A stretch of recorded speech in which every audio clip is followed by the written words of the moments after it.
तो क्या चाहते हैं अपन, ब्रेस्ट के साइज को इंक्रीज करना चाहते हैं। आप कौन है? फ्रेंड हो गए। फ्रेंड है आप, ठीक है। तो आपको आइडिया है कि क्या करते हैं इसमें? सब देखा इसलिए बहुत डर गई हूँ मैं। देखने के बाद तो डर कम हो जाता है, उसमें क्या है, वो बहुत बिल्कुल छोटा सा प्रोसीजर है, हार्डली 40 मिनट, आधा घंटा या 40 मिनट लगेगा, हाँ। ठीक है। उसमें हम लोग इतना छोटा सा आपके हर रात में वीडियो देखती हूँ अच्छा, पूरे। हाँ हाँ, अरे नहीं सुनो, हमको आदत है। हाँ बोलो बोलो, आप बोलो। हाँ हाँ, बोलो। आपके हर वीडियो देख चुकी हूँ मैं। हाँ हाँ। मेरा डर लग रहा है हमें।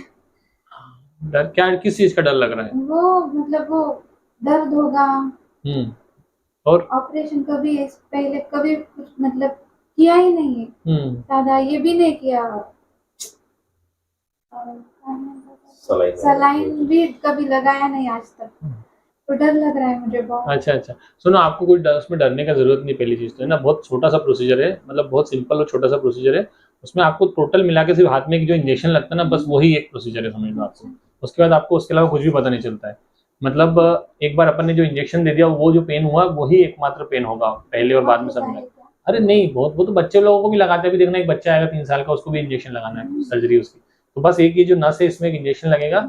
उसके बाद आपको बूटी में लेके उसी से दवाई देंगे आपको, कुछ आप सो जाओगे, आपको कुछ भी पता नहीं चलेगा, मतलब कंप्लीटली पेनलेस प्रोसीजर। मतलब आपको उस वो भी देखा मैंने, वो एनेस्थेसिया कुछ देते हैं। हाँ हाँ तो वो मुझे जनरल देने वाले हैं। हाँ, जैसे अपर पार्ट बॉडी का रहता है तो जनरल एनेस्थेसिया दिया जाता है।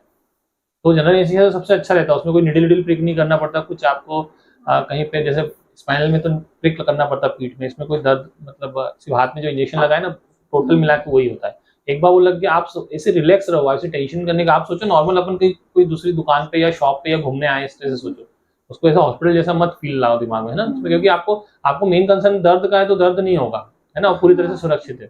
बस जो इसलिए मैंने जो बोला, हाथ में इंजेक्शन लगेगा, उसके अलावा कुछ भी नहीं है। उसके बाद हम लोग उसमें दवाई देते हैं, तो आप सो जाते हो, उसके दौरान हम प्रोसीजर करते हैं। करीब इतना छोटा इंसिजन लगता है, करीब 2.5-3 सेंटीमीटर का, है ना, उसके थ्रू। और वो बाद में समझो अगर मेरी फ्यूचर में शादी होगी, हाँ हाँ, तो वो मेरे पति को पता चलेगा नहीं, हाँ सुनो, बता रहा हूँ, उसमें जो जो कट का जो निशान है ना, वो इनिशियली दिखता है, मतलब शुरू के 2-3-4 महीने दिखता है। 4-5 महीने के बाद वो लगभग नहीं के बराबर रहता है। इन्होंने भी ये आई की सर्जरी की दिल्ली में। अच्छा, तो आई का क्या सर्जरी करा था? आईलिड का? अच्छा अच्छा, हाँ, लेकिन ठीक है, वो चलो, वो सब अलग अलग चीजें हैं, उससे वो इससे इसका कोई लेना नहीं। तो इसमें जो जो कट रहता है ना, वो बिल्कुल फोल्ड में चले जाता है, मतलब जो नीचे ब्रेस्ट का इन्फर्मेरी फोल्ड रहता है।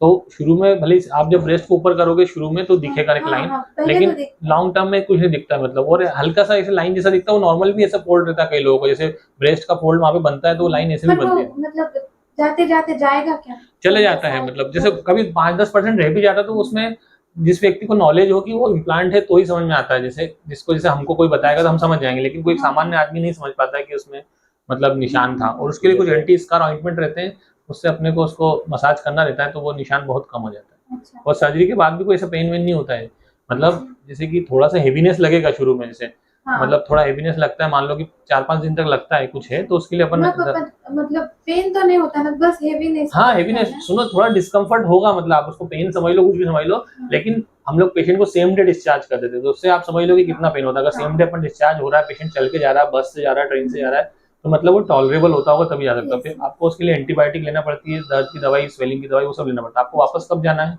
औरंगाबाद? हाँ, तो हम लोग तो रात में भेज देते हैं, ठीक है, कल जाओगे तो और भी अच्छी बात है। मतलब आज हमको डिस्चार्ज तो मिल जाएगा ना, हम होटल में जाना चाहते हैं। हाँ ठीक है, तो आप लेकिन 7-8 बजे तक जाएंगे तो शाम में, रात में। हाँ हाँ ठीक है, जा सकते हैं। कल ही आने वाले थे हम। नहीं ठीक है, कल आने की जरूरत नहीं था, आज सुबह आएंगे तो भी चल जाएगा। मुझे प्रॉब्लम समझ साइड ला है। हाँ, और ये जो मेरे ब्रेस्ट है ना, जैसे साइड में है, बीच में नहीं, वो भी एक प्रॉब्लम है, तो वो हो जाएगा क्या? उसमें हम लोग को अभी अपन आपका स्टैंडिंग पोजीशन में मार्किंग करेंगे। मार्किंग करते समय अपन उसको डिजाइन करेंगे कि कहाँ पर अपने को इम्प्लांट डालना है, और हम लोग जो इम्प्लांट डालते हैं अंदर की तरफ ही डालते हैं, ताकि जो क्लीवेज अपन बनाना चाहते हैं वो क्लीवेज बन जाए। तो अभी देख के वो डिसाइड करते हैं। और हम लोग जो इम्प्लांट थोड़ा सा सेंटर की तरफ ही डालेंगे, इस तरह के केस में कि आपका ब्रेस्ट उस तरफ है, थोड़ा इस तरह डालेंगे तो फाइनली लुक सही हो जाएगा। और अभी आपका थोड़ा सा एक्सटेंशन होगा, थोड़ा सा लेटरल होगा, तो वो हमारे इम्प्लांट की तुलना में वो ऐसे खिंचा जाएगी स्किन। इम्प्लांट डालेंगे तो अंदर की तरफ ऐसे आ जाएगा, ठीक है। तो वो आपको कुछ कंसर्न नहीं होगा। जैसे साइज में देखो, अलग अलग साइज रहते हैं अपन, वो आपको हम कुछ इमेजेस दिखा देंगे कि आपको कितना साइज चाहिए और अभी क्या साइज है, उसके हिसाब से डिसाइड होता है। जैसे आपका हाइट हेल्थ अनमेरिड है तो बहुत लूज स्किन नहीं रहता है, टाइट स्किन रहता है, तो इस तरह के केसेस में हम लोग मतलब 300 cc के लगभग का इम्प्लांट रहता है। मतलब 300 में थोड़ा सा 325, 350 हाँ 350 भी कर सकते हैं, 325 भी।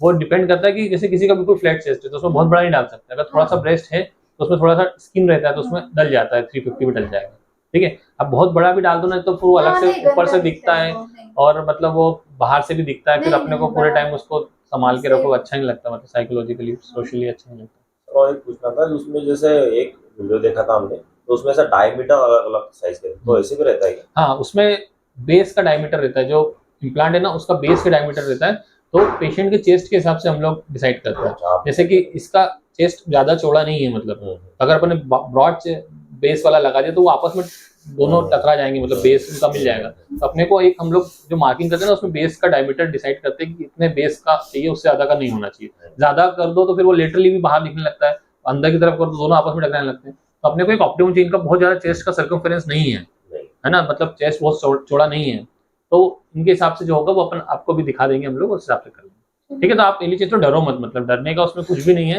मैंने बताया ना, सिर्फ हाथ में इंजेक्शन लगाने के अलावा कोई भी उसमें वो नहीं है, मतलब ठीक है। आपको सर्जरी खत्म होगी 30-35 मिनट में, उसके बाद आपको और 10-15 मिनट रख के बाहर 1 घंटे में आप बाहर आ जाओगे और मतलब होश भी आ जाएगा, आप कंप्लीटली बात कर पाओगे उसके बाद, ठीक है। उसके 1-2 घंटे बाद कुछ खाना पीना चालू कर दें।